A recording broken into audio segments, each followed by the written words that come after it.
370 हटाने का विरोध किया था कि नहीं किया था? पाकिस्तान 370 का रोना रोता है या नहीं रोता है?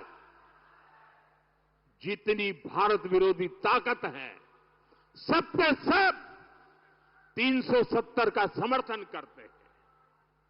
और वही कांग्रेस की भी भाषा बन गई है। कांग्रेस वही भाषा बोलती है। जम्मू कश्मीर में 370 फिर से लगाना यानी कश्मीर को फिर से हिंसा की आग में झोंकना। कश्मीर में 370 यानी राज्य में बाबा साहब आंबेडकर के संविधान को फिर से जम्मू कश्मीर से बाहर निकालना। ये जो लोग संविधान की किताबें और कोरे कागज की किताबें बांटते फिरते हैं ना, ये कैसे पापी लोग हैं मैं बताता हूं। और हम सब की आंखों में कितनी धूल झोंकी उन्होंने देशवासियों की आंखों में। बाबा साहब आंबेडकर के संविधान की बातें करते हैं। 75 साल तक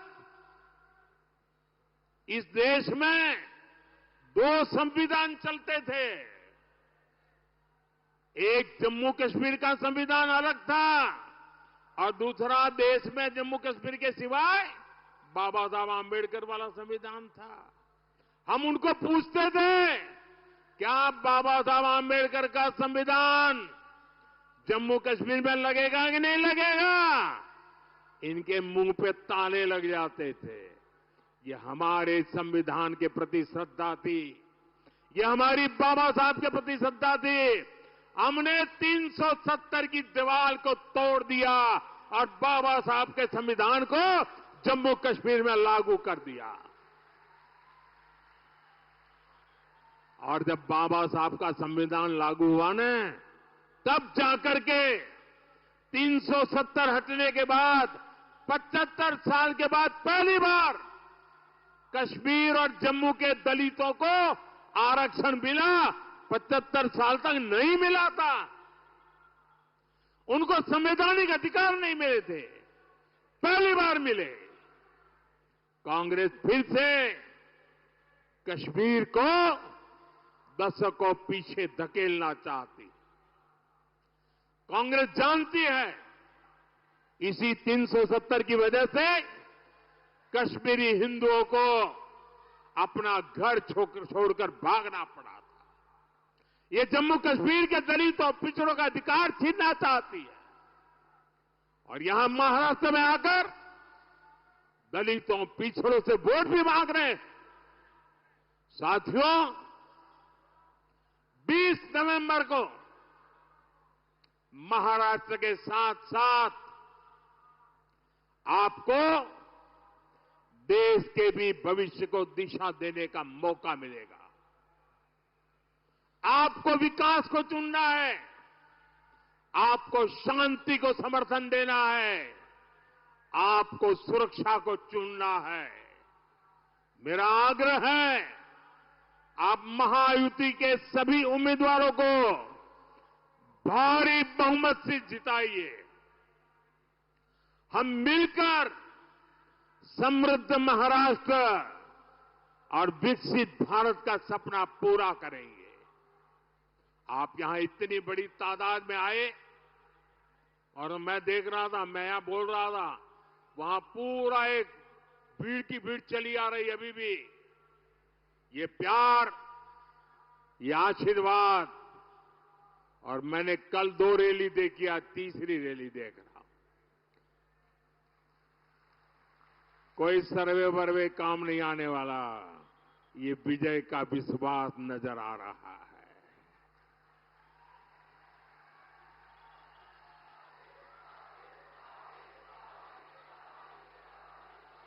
आप यहां इतनी बड़ी संख्या में हम सबको आशीर्वाद देने आए, इसलिए मैं आपका आभारी हूं।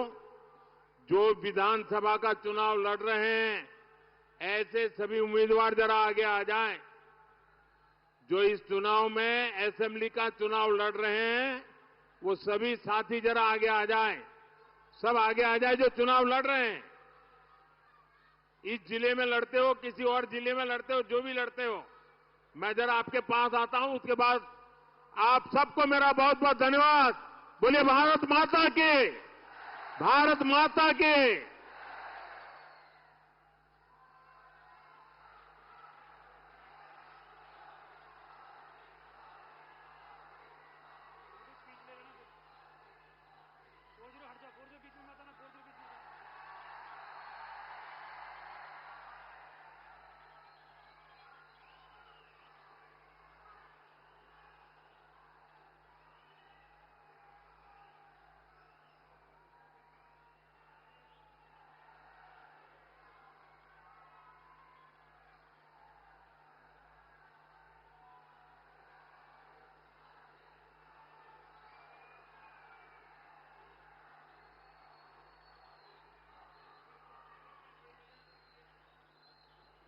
इस ओजपूर्ण वक्तव्य के बाद कुछ भी कहने को शेष नहीं रह जाता है। मैं आगे के सूत्र सौंपती हूँ आदरणीय सिद्धार्थ जी शर्मा जी को और अपनी वाणी को विराम देती हूँ। मैं डॉक्टर पूनम मानकरपी से अपनी वाणी को यह विराम देती हूँ।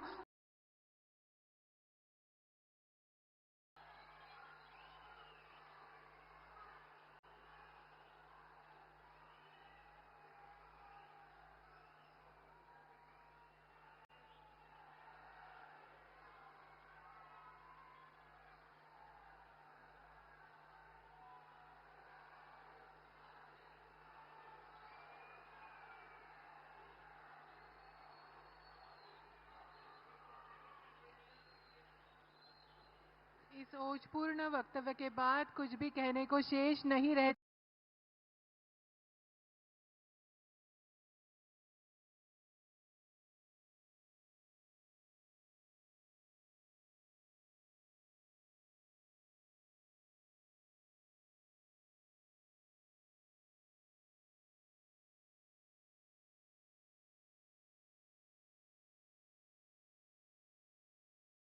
Communication Standardization Assembly 2024, taking place here in New Delhi, India for the first time in its 150-year history. We also welcome all guests, delegates and experts who join us for the 8th edition of the India Mobile Congress being held concurrently. May I request the Honorable Minister of Communications and Development of Northeastern Region, Shri Jyotiraditya Scindia, to please welcome all our delegates, participants and guests.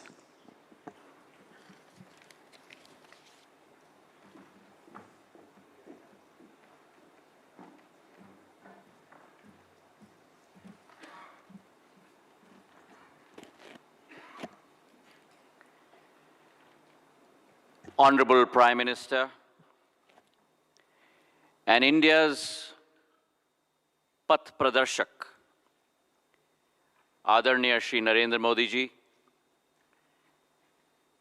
Secretary General of the ITU, Ms. Doreen Bogdan-Martin, esteemed leaders, innovators, and policymakers.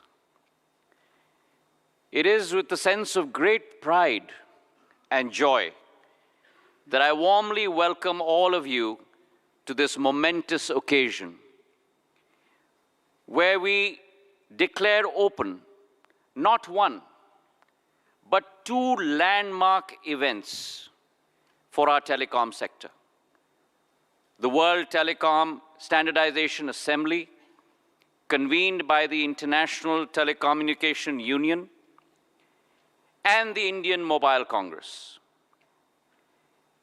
It is our singular honor to have between us the Prime Minister of India, Shri Narendra Modi ji, to grace us with his presence.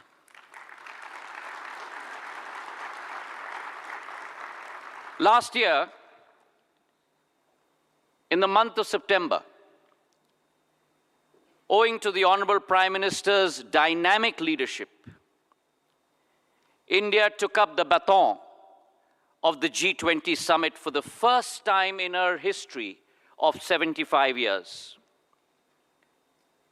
And in the same vein of firsts, we are now honored to host the illustrious WTSA Assembly which, mind you, is also the first time it's being hosted in all of Asia in Bharat Mata, where we will celebrate the power of technology, particularly telecommunications, and the underlying global frameworks and standards. We have amongst us 3,200 delegates from over 160 countries, the highest ever for any WTSA assembly in its history.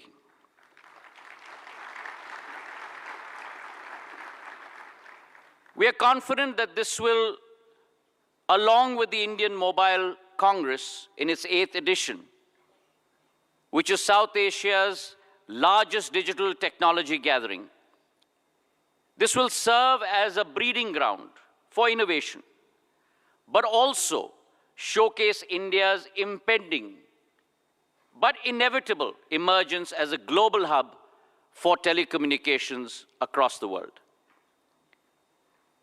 पहले ज़माने में mobile और telecom को केवल दूरभाष का साधन समझा जाता था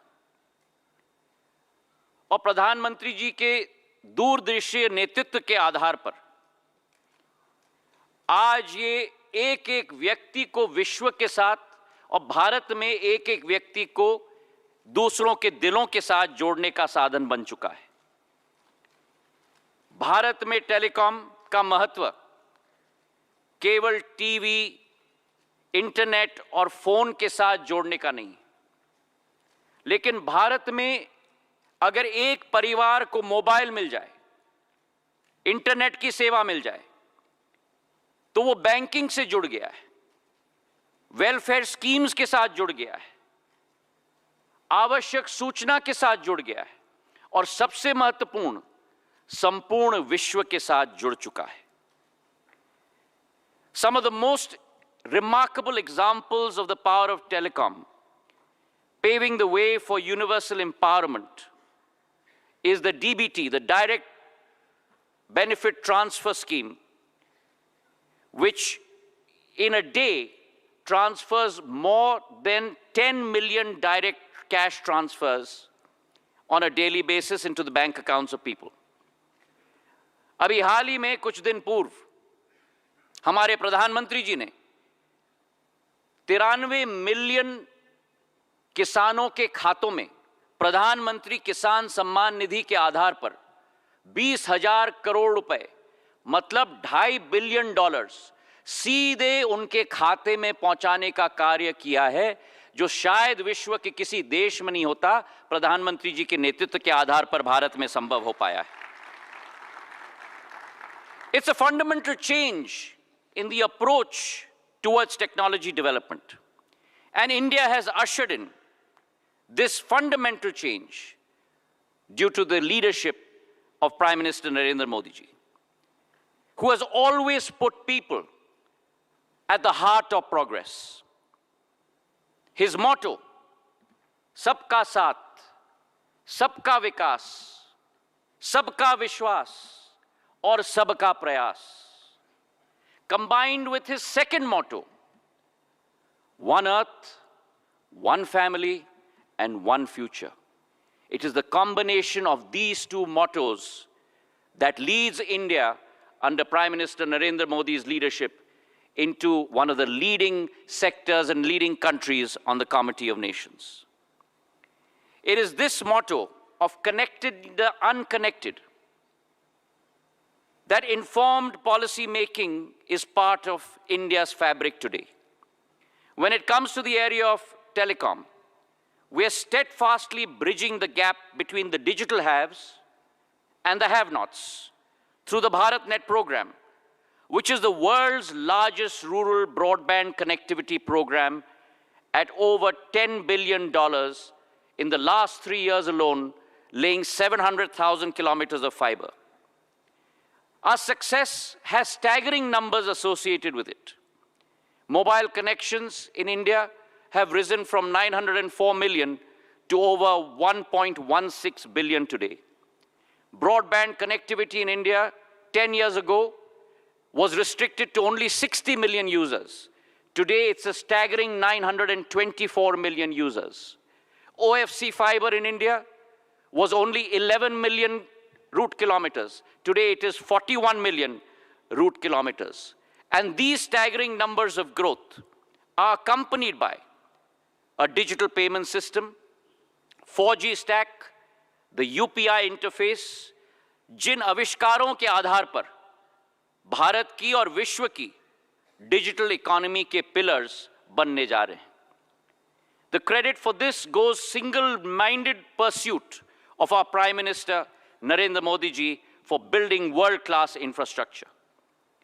It is our resolve today in India that we shall bring policies up to speed with the changing times and the challenges that confront us.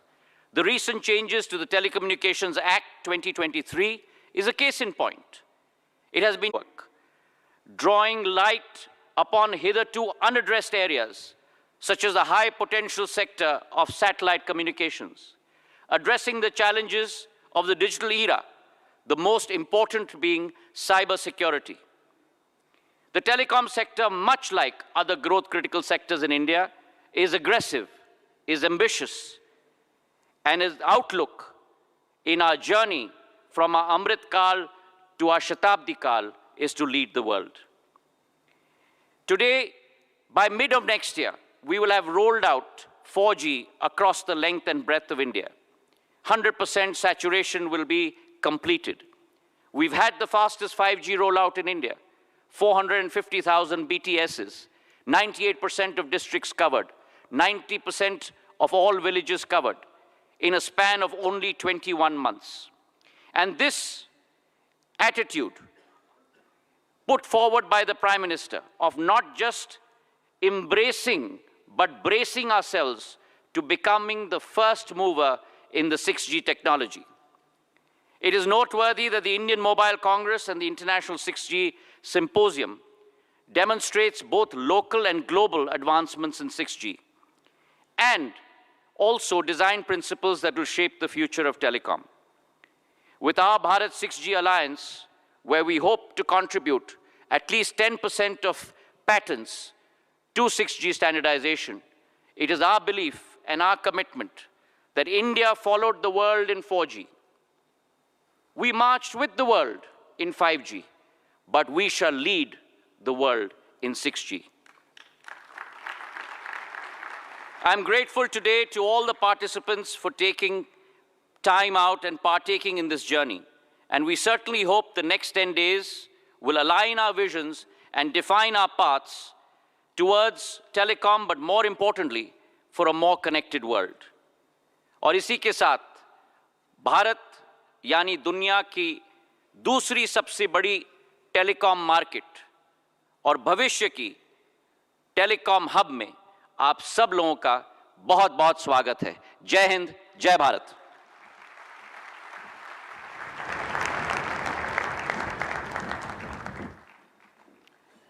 Thank you, Minister Scindia, sir. May I now invite the chairman of the Reliance Jio Infocom Limited, Shri Akash Ambani, to please address the conference.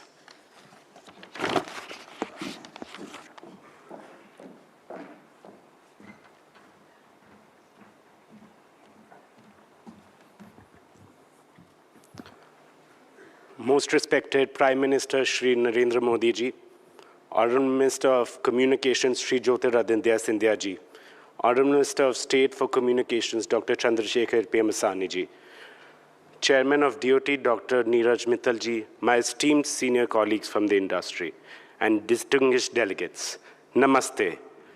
My heartiest congratulations to our visionary and incredibly dynamic leader, Shri Narendra Modi ji, for gracing this edition of the India Mobile Congress in his historic third term as Prime Minister.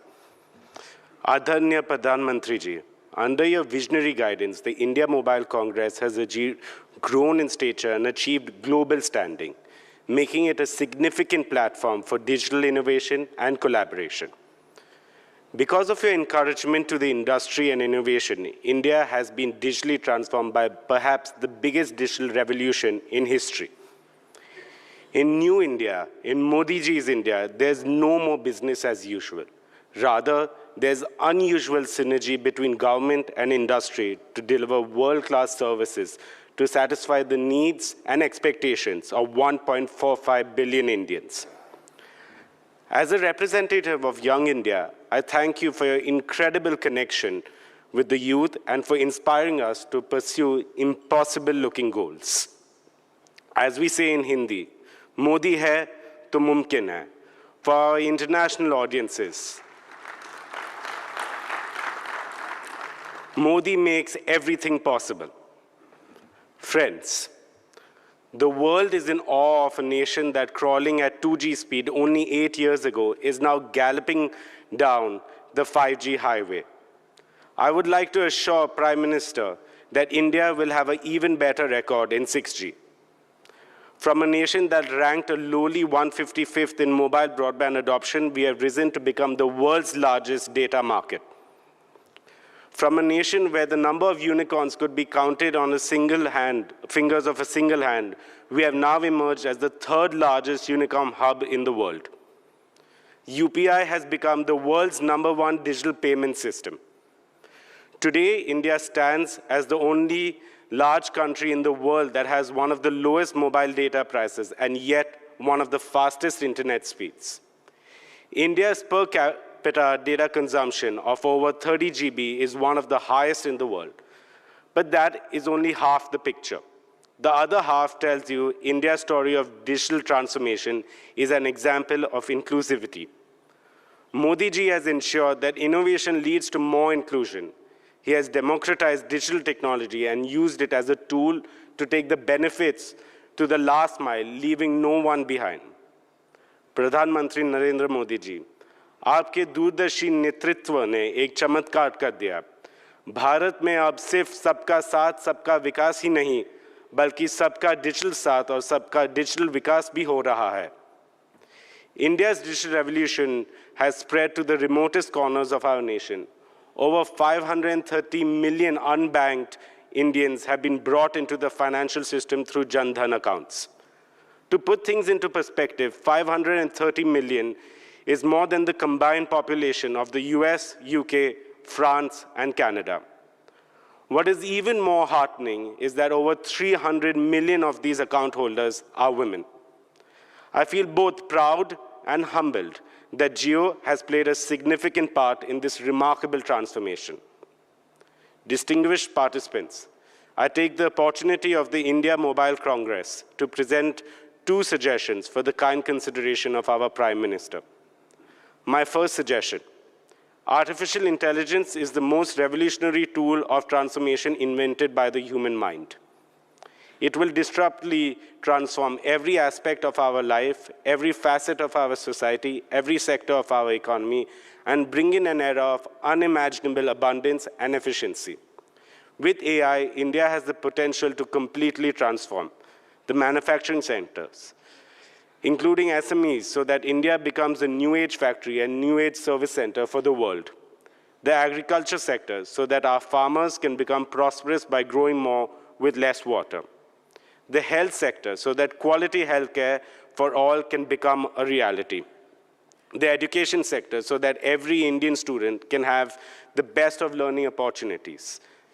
AI is absolutely critical for realizing our dream of a Viksit Bharat by 2047. Therefore, India, under your leadership, should urgently embrace AI with a holistic strategy driven by maximum Atmanirbhar efforts.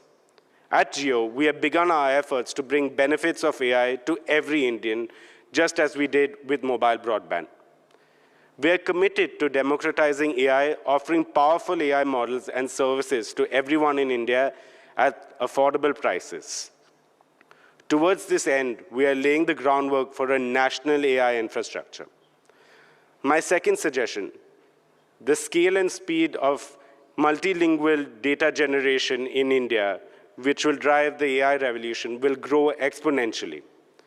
We request the government to expedite the updating of the 2020 draft of the data center policy that Indian data should remain in India data centers. Therefore, Indian companies ready to set up AI and machine learning data centers should get all necessary incentives, including incentives for power consumption. Indian mobile companies, along with the thriving ecosystem, are in a position to offer solutions to the rest of the world, including developed nations. India needs an accelerated talent generation on a scale that is necessary to make India a global AI leader. Some of the existing jobs will evolve, and many more exciting opportunities for employment and entrepreneurship are going to be created in a rapid way, just like during the adoption of computers and the internet. In conclusion, it is our promise not only that India will lead the charge in mobile innovation, but we will fully embrace the power of AI to create a connected, intelligent future that is truly transformative for every Indian. Thank you. Jai Hind, Jai Bharat.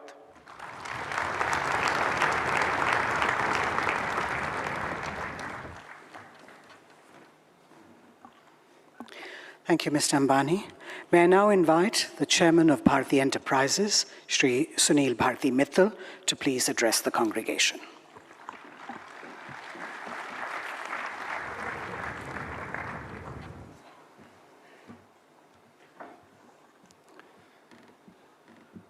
आदरणीय प्रधानमंत्री लोकप्रिय Modi ji, Honorable Minister of Communications, Mr. Scindia, Honorable Minister of State, Dr. Chandrasekhar, other senior government dignitaries, Secretary General ITU, and a long-standing friend of mine for over 20 years, Doreen, and many of my industry colleagues who are here today. And ladies and gentlemen, I have a great pleasure today to be once again standing in front of you during IMC 24. And that it coincides with a very important ITU meet here in India makes it even more special. This event showcases India's development in telecom infrastructure and its digital technologies. In this very hall, not too long ago, the leaders of the world's top 20 countries assembled and witness India's rise on the global standing in both political terms and economic terms. But what the world has sat up and noticed and has been awestruck is the digital revolution in this country. I have been a long traveler on this journey. Since 1983, I've been a part of India's telecom story, but I can tell you that the real story began when Prime Minister Modi ji took charge in 2014. He knew the power of technology. He used it in Gujarat for the benefit of the citizens of Gujarat and the society. He realized that if India has to achieve its place on the top table of the world, technology needs to be put to use. And one of the main pillars of his vision was Digital India. That fired up all the entrepreneurs who are connected with telecom and digital services. That ushered in the 4G revolution in this country within 2 years of his assumption of office. That brought in smartphones in the hands of not just rich urban Indians, but in the poorer Indians in the most rural and hinterlands of India. That, as our minister rightly said, ushered in a revolution of digital broadband connectivity that connected them to wonderful services that both private sector and indeed the government and public sector had to offer. That spawned a number of startups in this country, turning many of them into unicorns and bringing in billions of dollars from the world. That stage was set to be used for Prime Minister's second term in 2019, when he came in and recognized that India is highly dependent on imports of telecom equipment and digital equipment. India at that time was importing nearly $500 billion worth of equipment from all over the world, including from our neighboring country. He asked Indian entrepreneurs and world corporations to come and set up manufacturing bases in India. And I mentioned this before here, India had lost the manufacturing race in the previous 20, 30 years to China and other parts of the world. That call to action has resulted in today India becoming a major manufacturing hub where the animal spirits of Indian entrepreneurs and the global corporations are unleashed by the support of a massive productivity-linked incentive program, the PLI, as well as ushering in the most complicated, complex process which no other country has really initiated in a manner that India has of trusted sources and trusted products. Today, every element in this country that is coming goes through the detailed eye of National Security Council on Telecom. Every source, every product, every element of India's network that connects our nation passes through that rigorous test of trusted networks and trusted products. This is seminal development which other countries need to follow very quickly. Before the second term expired, he recognized that India may be left behind and become a follower once again in 5G. He asked Department of Telecom and the Indian operators to gear up and launch 5G at the fastest pace possible. And I'm glad to report, and I'm sure most of you in this room are connected to a 5G network, India not only launched the fastest 5G networks in the country, not just in urban areas, but including all the villages and rural areas, and more network rollouts are happening as we speak every day, every month. And within a matter of next 12 to 18 months, again, each and every part of the country will be connected through a very powerful 5G network. That was, to my mind, the seminal contribution of the second term of Honorable Prime Minister Modi. But as we know, he never rests on his laurels. You achieve something, he will give you a bigger task to do. India has now dialed up its ambitions to be a semiconductor destination as well. A number of initiatives by the government of India have been taken to now start the process of manufacturing semiconductors in this country. Alliances globally are being built. India and US have recently signed a critical technology partnership. India has gone ahead and signed partnerships with France, with UK, with Japan, and many other leading countries, including Taiwan, to come and set up shops here in semiconductor. The other big part of the third term is going to be opening up of space industry for the private sector. That, to my mind, is again one of the huge developments that India is seeing. Friends who are here from the world, from mobile industry, recognize that it's almost impossible for terrestrial services to cover every square inch of any country, or our oceans, or our skies. In the past, just like 2G, we had the VSATs, which were connecting on a very slow 2G type of dial-up speeds some of the critical areas. With the launch of LEO networks, the low Earth orbit networks, now we have the possibility of connecting 4G speeds and massive capacities in the hands of those who have been left behind. India has 95% of population covered, but they live in 75% of the places. There are 5% of people who are in those remote areas, in mountains, in forests, in deep remote rural areas, where USO is trying to catch up and provide the services. And I want to assure the Prime Minister that with the launch of SATCOM services in this country, anybody, anywhere in the country, however remote or in difficult conditions they may be, will be able to connect on a fast-speed network to the internet using voice, data, videos, whatever is required, as is done on a 4G, 5G network. Doreen is here. ITU assigns the spectrum and orbital slots globally, and that job will keep on happening. However, there is now a debate going on across the world, and that is where I would like to draw the attention of the Honorable Prime Minister, that intertemporal choices will have to be made as to how satellite, which is moving fast in technologies, need to coexist with terrestrial networks. My message is very simple. Telecom companies around the globe have done a seminal work in connecting the world.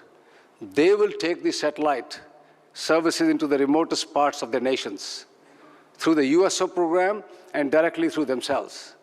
And those satellite companies who have ambitions to come into urban areas serving elite retail customers just need to take the telecom licenses like everybody else.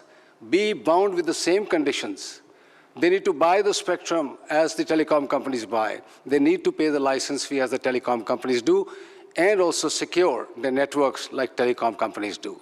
This is a simple solution which can be done on a global scale, and India can again show the way in this particular regard.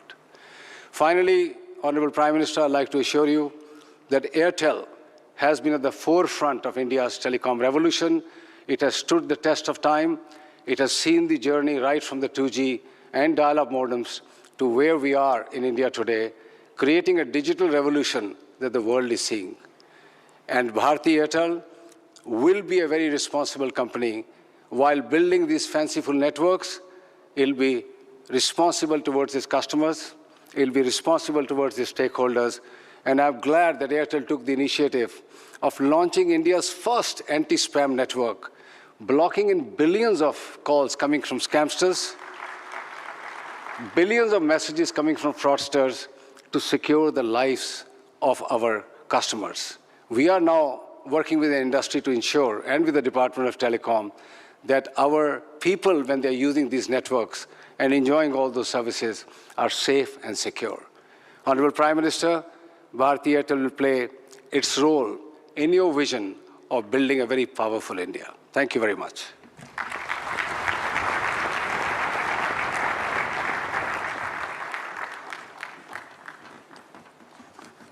Thank you very much, Mr. Mittal. May I now invite the chairman of the Aditya Birla Group, Shri Kumar Mangalam Birla, to please say a few words.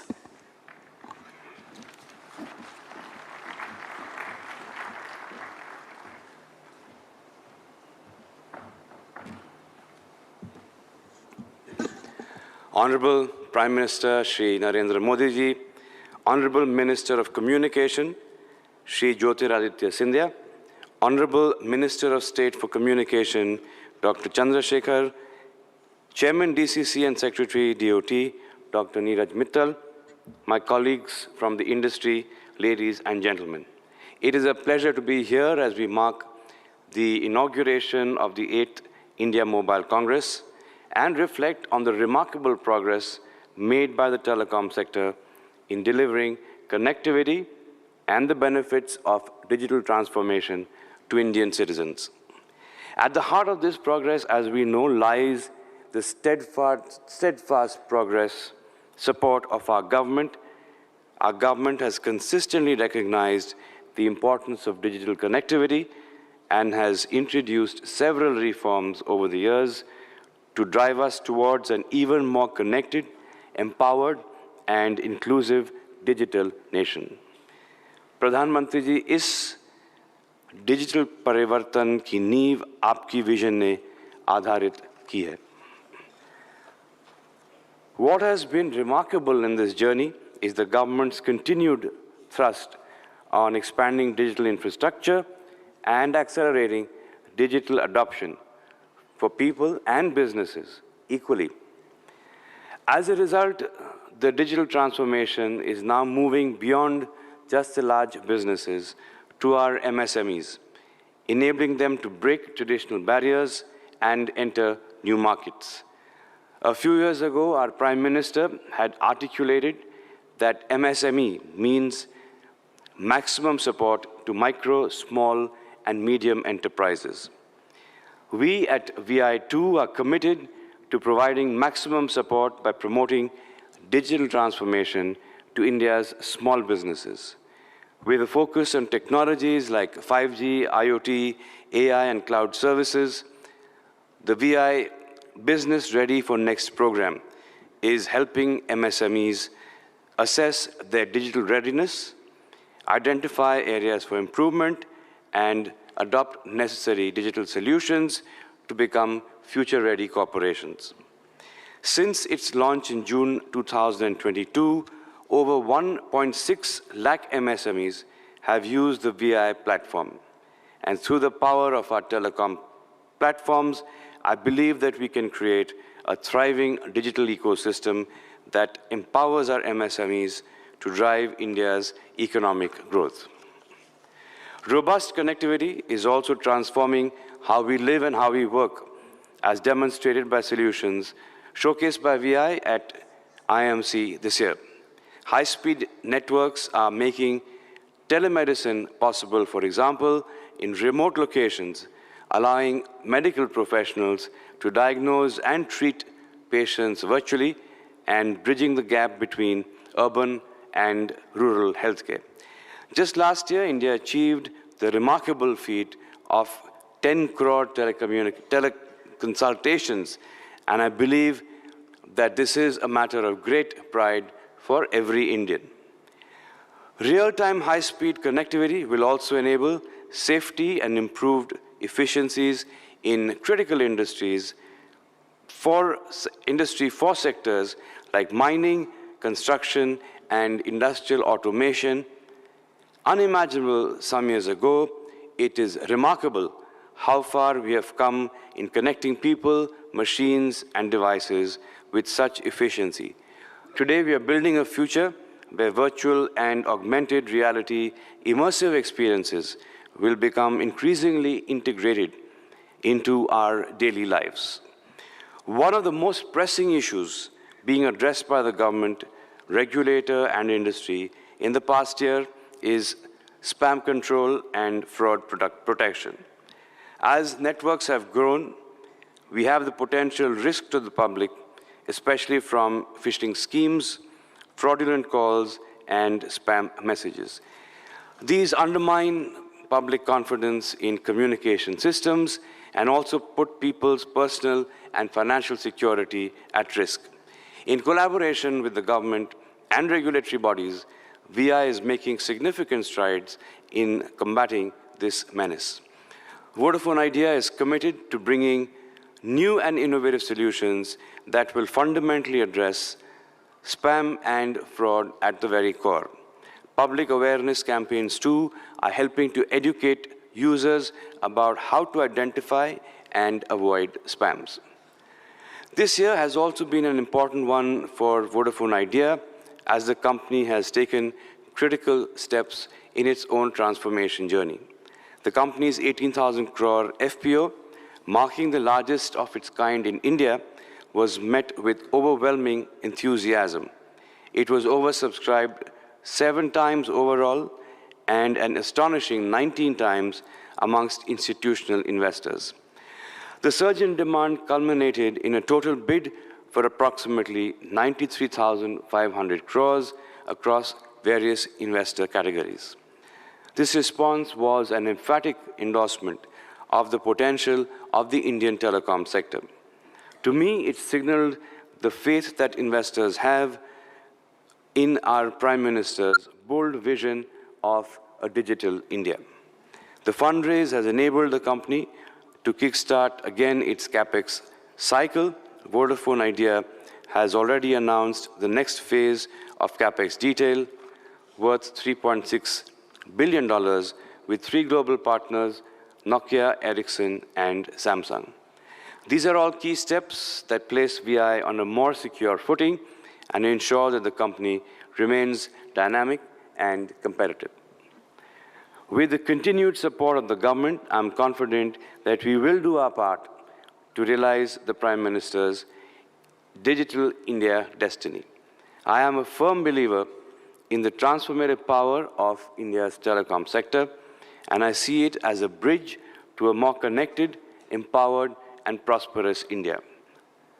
Thank you once again to the government, to our partners, and the entire telecom community for making the past year truly an exceptional one. Thank you.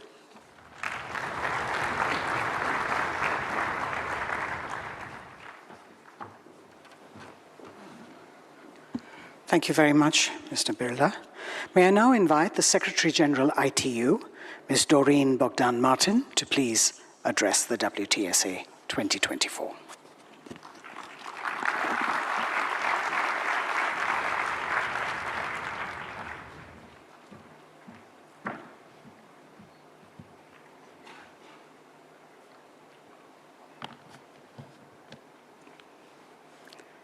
Namaste, India. Namaste, Modi ji.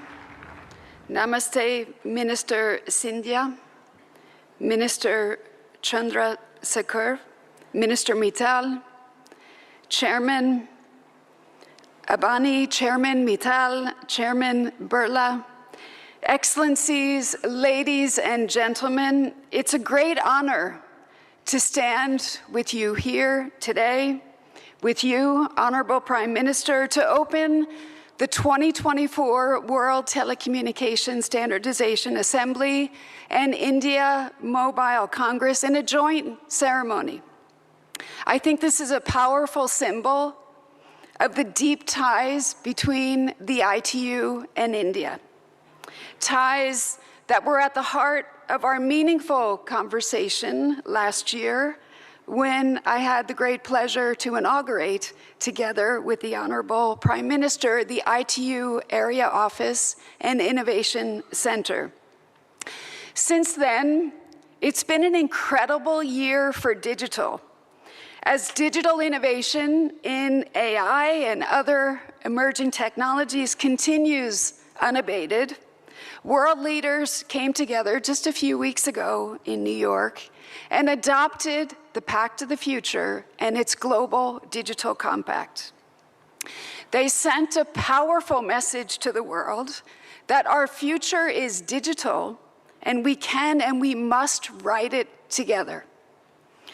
On that historic occasion, the Honorable Prime Minister, you stressed the need for global digital governance, and you made India's ambition very clear to lead by example and to share its digital public infrastructure with the entire world.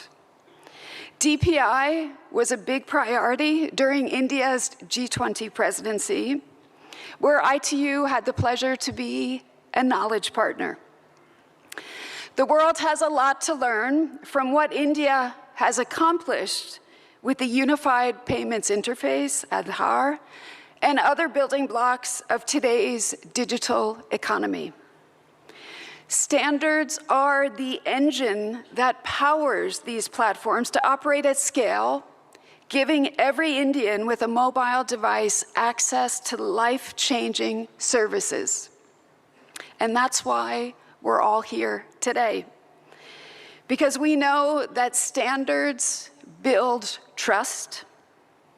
Trust nurtures inclusion, and inclusion can unlock the full potential of digital and emerging technologies for everyone, everywhere, including the third of humanity that's still offline. Honorable Prime Minister, Excellencies, ladies and gentlemen, this global gathering, the first of its kind in Asia, calls for bold, collective action.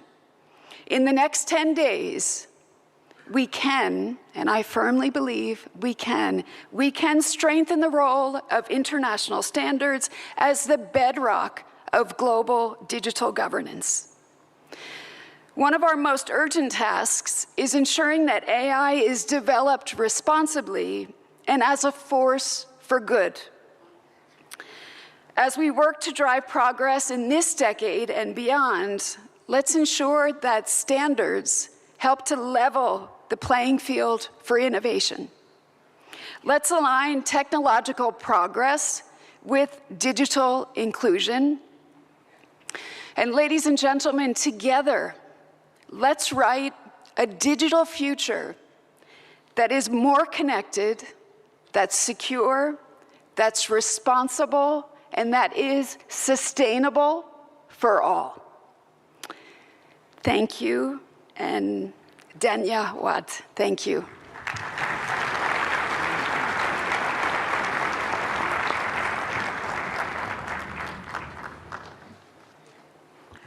Thank you, Ms. Bogdan Martin.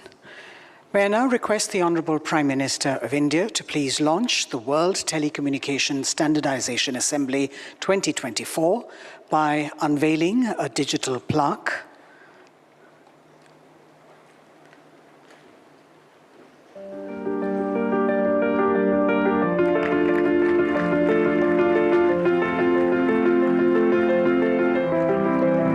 Please be seated, sir.